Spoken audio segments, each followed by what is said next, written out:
Salut! Aujourd'hui, j'ai une autre capsule pour toi qui parle d'algèbre, comme on a vu la dernière fois, avec des équations avec des inconnus. Quand on parle d'algèbre, c'est important de parler d'égalité, du symbole d'égalité. Il faut aussi savoir qu'en algèbre et en mathématiques, on a des phrases mathématiques. Une phrase mathématique, c'est comme ça. Ça a des nombres et des symboles. Chacun des éléments de la phrase mathématique, c'est un terme. Alors ici, j'ai 4 termes et j'ai 3 symboles, 2 plus et 1 égal. En algèbre et en maths, on va aussi parler d'égalité. Une égalité, c'est quand j'ai des nombres de chaque côté d'un symbole d'égalité.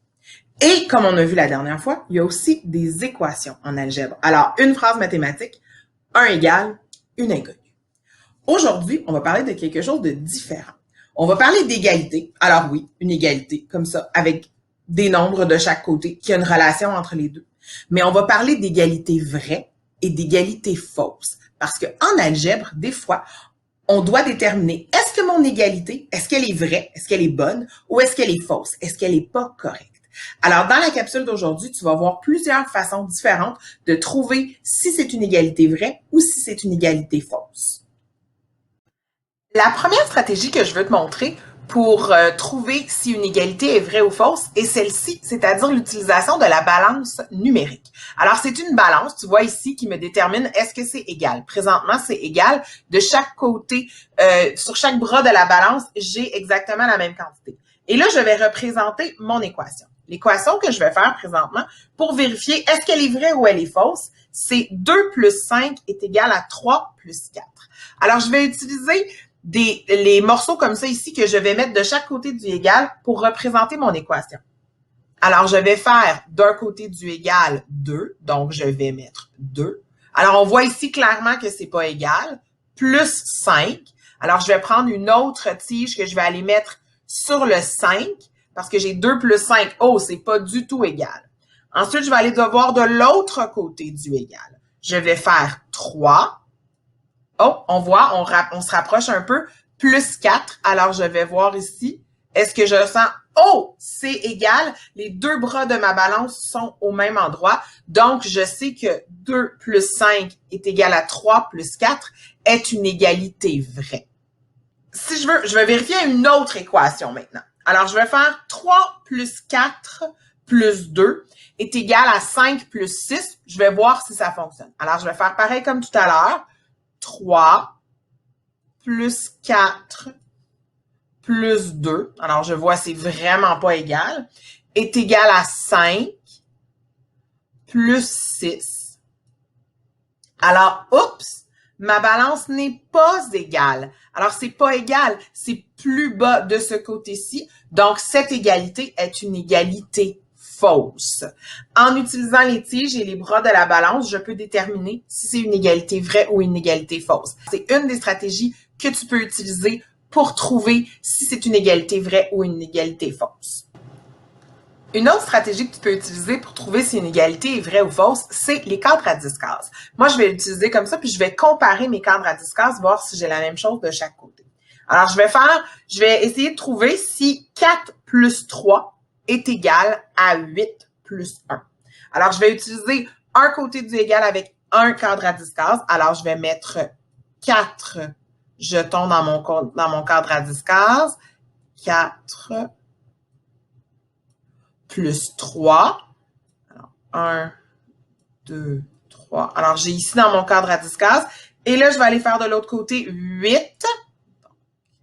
5, 6, 7, 8, plus 1. Alors, je vois comme ça que non, cette égalité-là n'est pas vraie parce que j'ai plus de jetons dans ce cadre à 10 cases-là. Donc, c'est une égalité fausse. Je vais en faire un autre maintenant avec un cadre à 20 cases parce que je vais utiliser le haut pour un côté du égal et le bas pour l'autre côté du égal. Alors, je vais essayer de voir si 4 plus 2 est égal à 6 plus 1, si c'est une égalité vraie ou une égalité fausse. Alors, je vais faire 4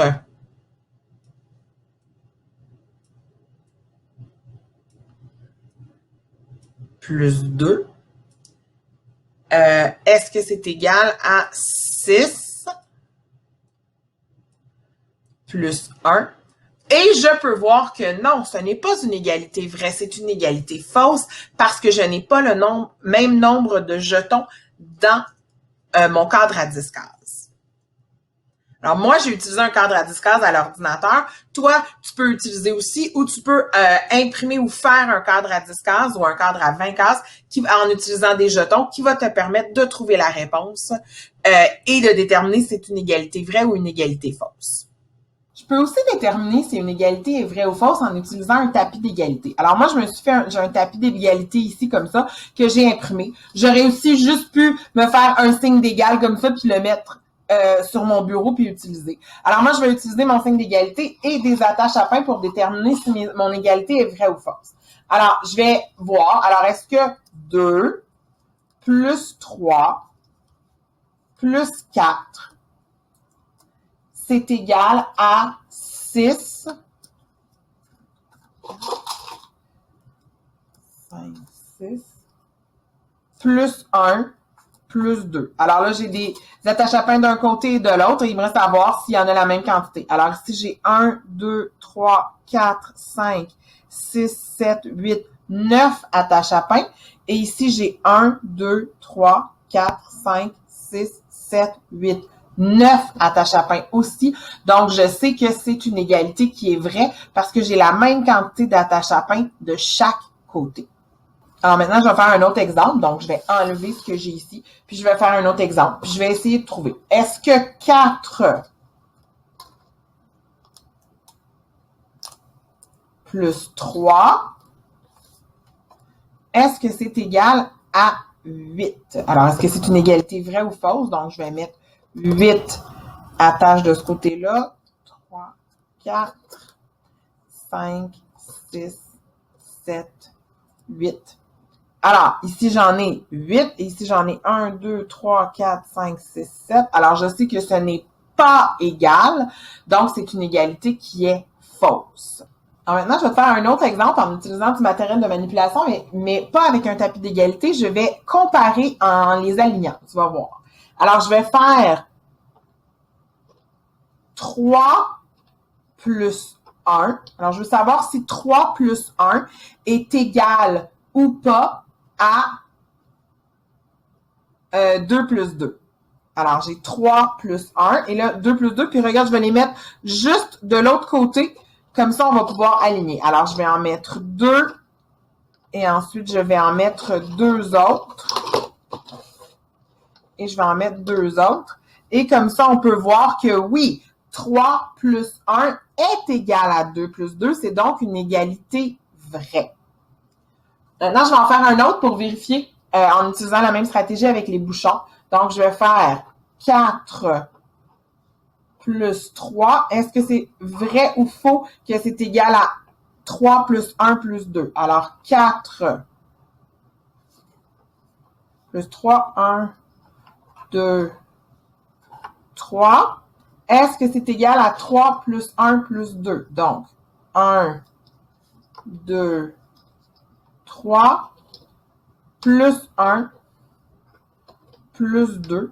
Oh, alors je peux voir, c'est une égalité qui est fausse parce que ici, je vois pas bien, ici, il manque un bouchon. Donc, 4 plus 3 n'est pas égal à 3 plus 1 plus 2, c'est une égalité fausse. Alors moi, j'utilise des bouchons et des attaches à pain parce que c'est ce que j'ai chez moi. Mais toi, ça se peut que tu aies plein d'autres matériels que tu peux utiliser. Tu viens de voir plein de stratégies différentes pour trouver si une égalité, elle est vraie et fausse. Tu peux utiliser une balance numérique, tu peux utiliser des cadres à 10 cases, tu peux utiliser du matériel. Tu peux aussi utiliser le tapis d'égalité interactif virtuel que tu as reçu la semaine dernière. Tu peux faire des dessins sur une feuille si tu n'as pas de matériel que tu peux utiliser. Si tu as un tableau ou une ardoise à la maison, tu peux utiliser ça. Tu peux utiliser la stratégie qui te plaît pourvu que tu sois capable de déterminer qu'un côté et l'autre côté du égal sont soit pareils ou différents pour déterminer si ton égalité est vraie ou fausse. Alors maintenant, ça va être à toi de jouer, à t'exercer pour trouver si les égalités sont vraies ou fausses. Bonne chance!